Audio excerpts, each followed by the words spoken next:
Hi everyone, welcome back to Seasons of Lynn. If you're new to my channel, welcome!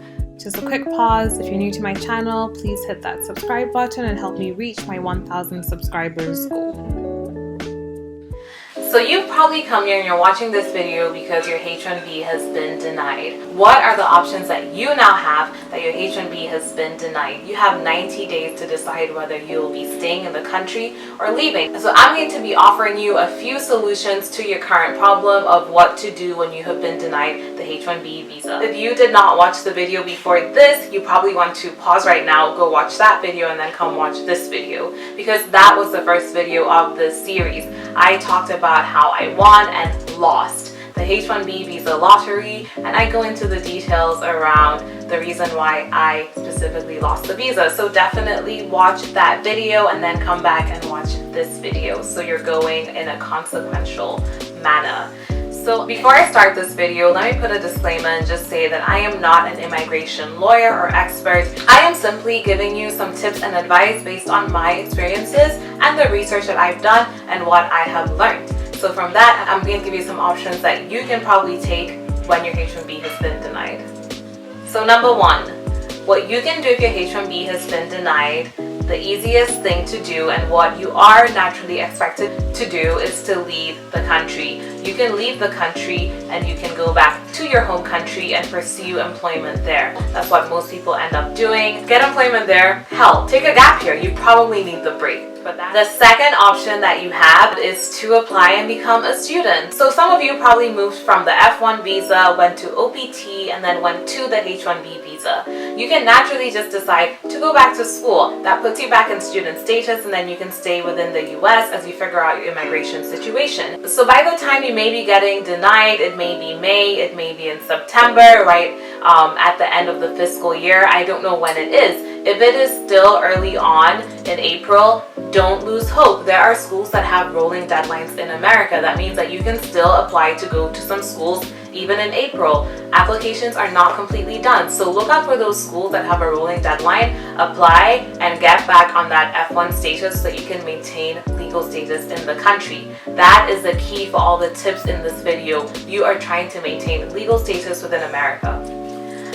Option 3 that you have is to leave and go to another country.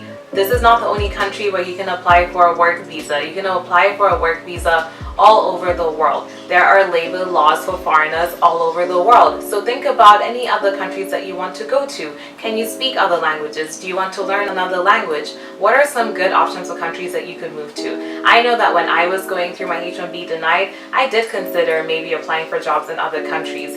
There are websites that help you apply for international jobs. If you're working in development, DevNet is one of those websites. So option 4 is for you to apply for other employment categories. So there's 2 types of H1B visa. There's the CAP.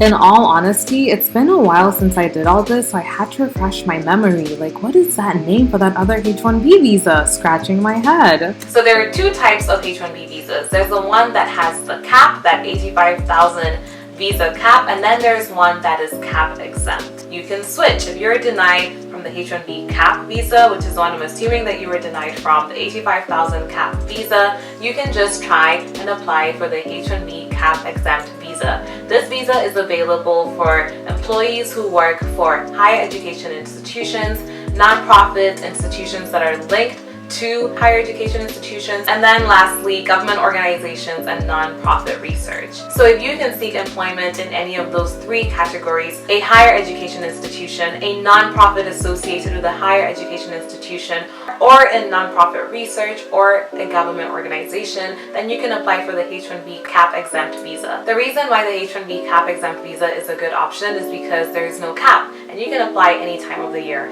It's not linked to the strict deadlines of the April process for the H1B cap visa, but you can generally apply throughout the year, and similarly your employer would file for you. In my opinion, it's the better route to go.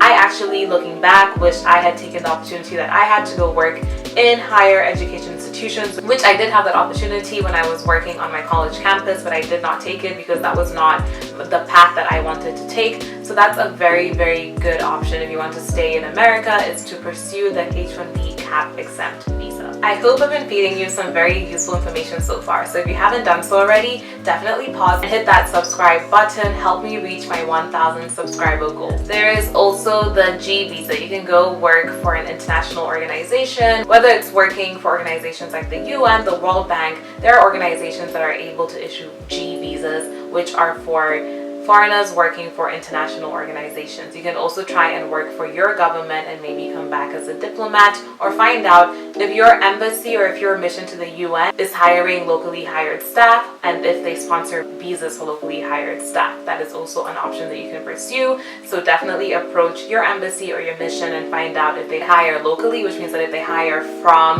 the area within which they are based, and if they hire locally, if they sponsor a visa. If they do sponsor a visa, they'll be able to get you the G visa. Option number 5 is for those of you who are in serious relationships.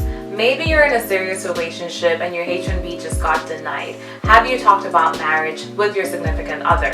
That is an option that you can pursue. Marrying your significant other means that you can begin the process to get a card for permanent residency. So if you're in a serious committed relationship, maybe now is the time to have that talk with your partner about where your relationship is going.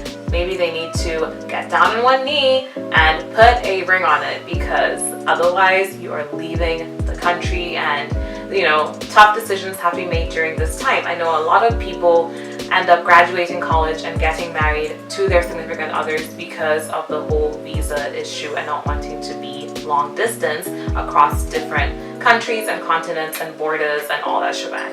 And lastly, my final option, option 6, is for you to apply for the H1B again. Just because you did not get it this year does not mean that you cannot find another employer who can file for you. Based on the experience that I went through and knowing that my visa was denied, based on that experience, my tip for when you decide to apply for the H1B again is to definitely ensure that you are hitting all of those qualification categories. Make sure that you find a job that has the technical expertise from your background, your major from college, that helps you fulfill that specialty occupation category, because that's where I was kind of hit. USCIS basically ruled that my specific job did not require my specific degree, and so my visa ended up getting denied. So when you reapply for the H1B, find that job that literally requires the specific technical expertise that you gained from your major, that you can prove makes this a specialty occupation that you qualify for. The other tip that I would give when you're reapplying for your H1B visa is that you should do some research on the company that will be filing on your behalf.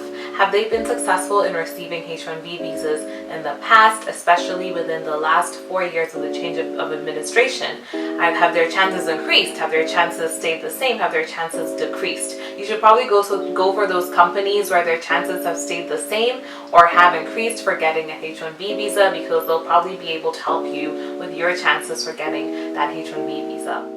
So really quickly, just a quick recap on the 6 things that you can do when your H1B visa has been denied.